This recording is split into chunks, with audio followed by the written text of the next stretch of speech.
Le CAC 40 s'enfonce dans le rouge à la mi-journée, un repli alors que le marché parisien attend des détails sur les mesures de soutien à l'économie américaine. Joe Biden doit en effet présenter cette semaine les contours d'un nouveau plan de relance, un plan qui se chiffrera en milliers de milliards de dollars, a promis le nouveau président élu.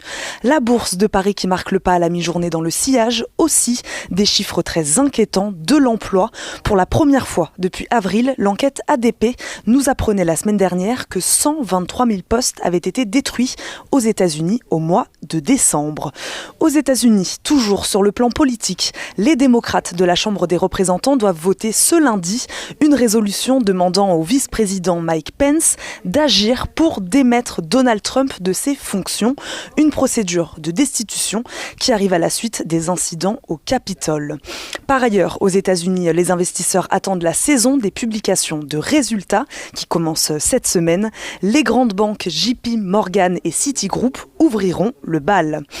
Des inquiétudes également sur le plan sanitaire alors que la Chine annonce la plus forte augmentation quotidienne du nombre de cas de Covid-19 depuis 5 mois dans le pays.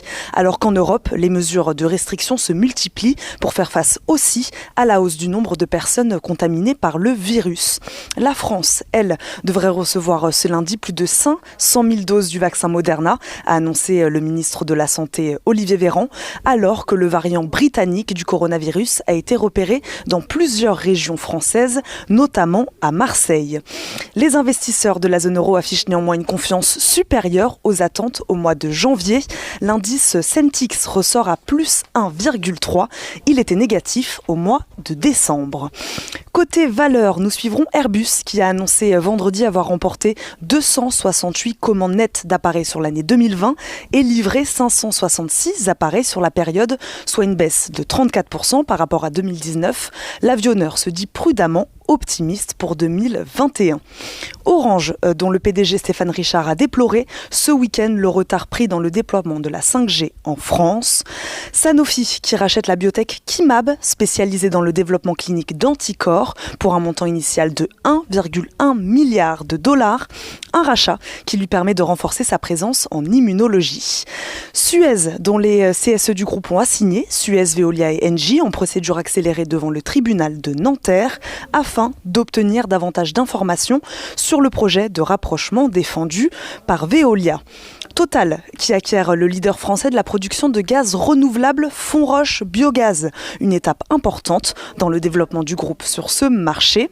La plus forte baisse du CAC 40 est celle de JC-Decaux, qui abandonne près de 10% à la mi-journée. BNP Paribas ayant dégradé le titre du groupe d'affichage et de mobilier urbain, le passant de neutre à sous-performance.